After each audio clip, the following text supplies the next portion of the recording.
Hi friends, welcome to my channel. Before going to the video, those who are not subscribed our channel, subscribe it and also click the bell button. In this video, we are going to see about metal semiconductor junction. The principle of forming different types of metal semiconductor junction is the mismatch of the Fermi energy between the metal and semiconductor material, which is due to the difference in work function. This work function is defined as the energy difference between the Fermi energy and vacuum level.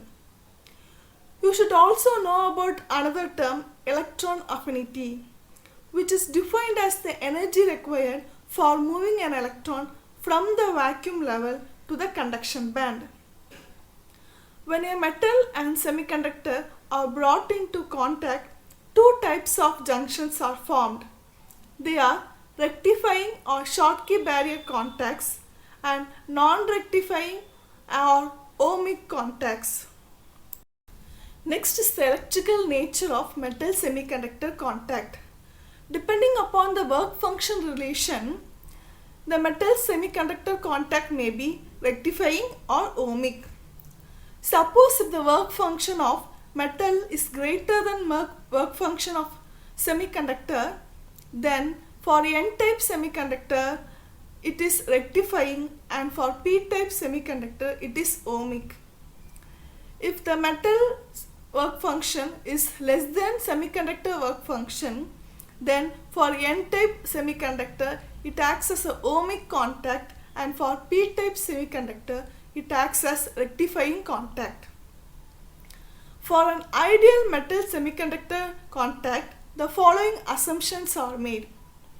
That is, the metal and semiconductor are contacted intimately, which means that there is no oxide or charge layers between the contact on the atomic scale. Next is, there is no intermixing and interdiffusion between the metal and the semiconductor.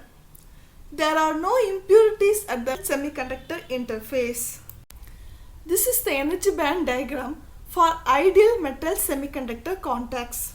In first case, metal work function is greater than semiconductor work function, and in second case, metal work function is less than semiconductor work function. If you see, in both the cases, the metal work function remains the same, but the semiconductor work function varies with respect to the Fermi level. In first case, the Fermi energy level of N-type semiconductor is higher than the Fermi energy level of metal, and in second case, the Fermi energy level of semiconductor is lower than the Fermi energy level of metal. So according to this, the work function of semiconductor varies, and also the electron affinity.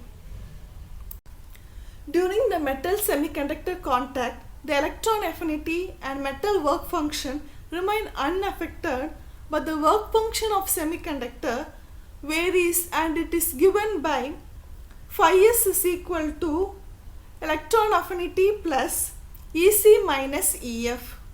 Here the electron affinity is given by E0 minus EC. Here E0 is the vacuum energy level and EC is the energy level corresponding to conduction band, and EF is the energy level corresponding to Fermi level. From the figure, we can see that the Fermi energy in the metal is not aligned with the Fermi energy in the semiconductor. Therefore, the electrons will keep transferring from the semiconductor and the metal until the Fermi level is aligned, which could cause formation of depletion region between the metal semiconductor contact. Now we will see about rectifying or Schottky barrier contact.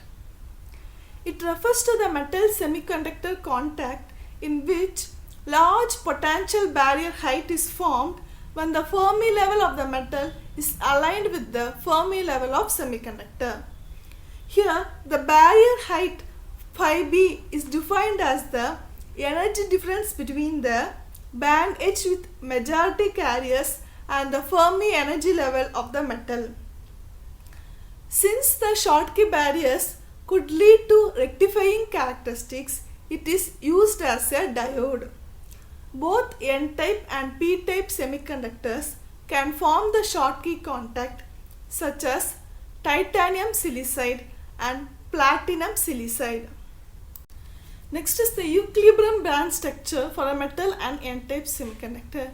In this structure, the Fermi level of metal and Fermi level of N-type semiconductor are aligned at equilibrium state. Now consider the case of metal work function greater than semiconductor work function. The electrons will transfer from the semiconductor to the metal due to their high energy until the equilibrium condition is established. After equilibrium condition is reached, the Fermi level of metal and semiconductor remains the same. The net loss of electrons creates a negative charge in the metal and a positive charge in the semiconductor, which results in a depletion region and a growing barrier at the semiconductor surface.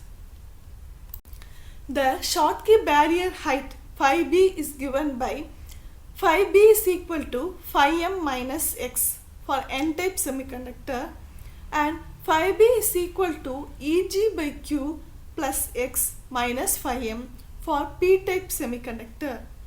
Here phi m is the work function of metal, x is the electron affinity, Eg is the band gap energy, Q is the charge of the electron.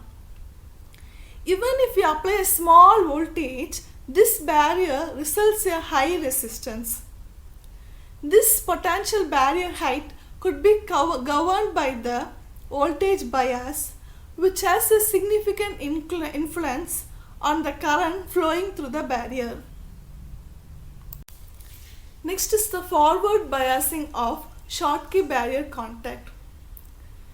During forward bias, metal is connected to positive terminal and N-type semiconductor is connected to negative terminal. The external potential is applied in such a way that it opposes the inbuilt barrier potential. Here, the Fermi energy of metal becomes lower than the Fermi energy of semiconductor, which results in reduction of potential barrier height, that is phi b, across the semiconductor. Now, it will be easier for the electrons to pass over the barrier and diffuse from the semiconductor to the metal. This leads to current in the circuit, which increases with increasing external potential. This is the energy band diagram of the Schottky barrier contact under forward biasing condition. We can see that the Fermi energy level of metal is lower than the Fermi energy level of semiconductor. So, the electrons from the N-type semiconductor can easily cross the barrier and diffuse into the metal. Next is the reverse biasing of Schottky barrier contact. In this, the metal is connected to negative terminal and N-type semiconductor is connected to the positive terminal of the external supply. Here, the external potential applied is in the same direction as the inbuilt barrier potential. The Fermi energy of metal now becomes higher than the Fermi energy of the semiconductor, so this increases the barrier potential across the metal semiconductor junction. This large barrier potential will block the diffusion of electrons from the semiconductor to the metal. Under a small reverse bias condition, only a small amount of electrons in the metal may be able to overcome the barrier potential.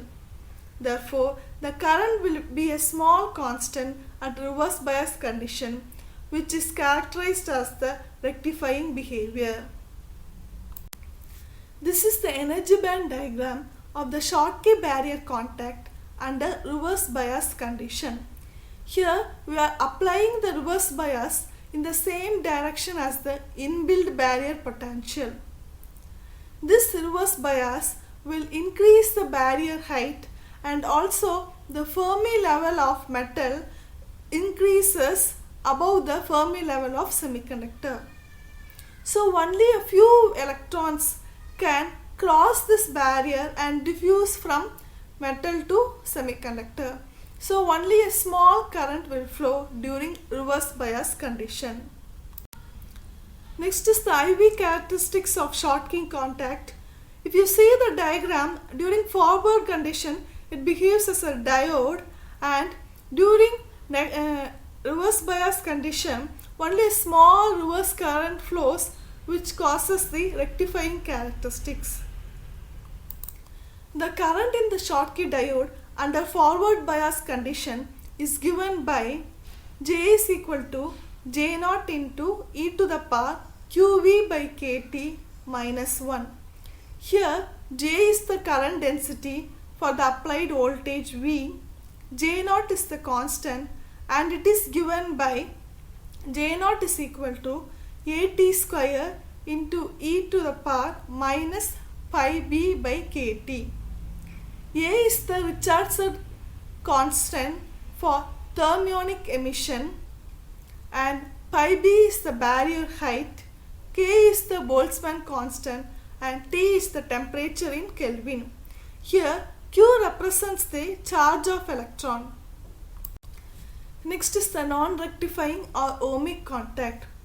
When there is no potential barrier formed, the current can be conducted in both directions of metal semiconductor contact, and now this contact is defined as ohmic contact. An ideal ohmic contact is a low resistance, non-rectifying junction with no potential existing between the metal semiconductor contact.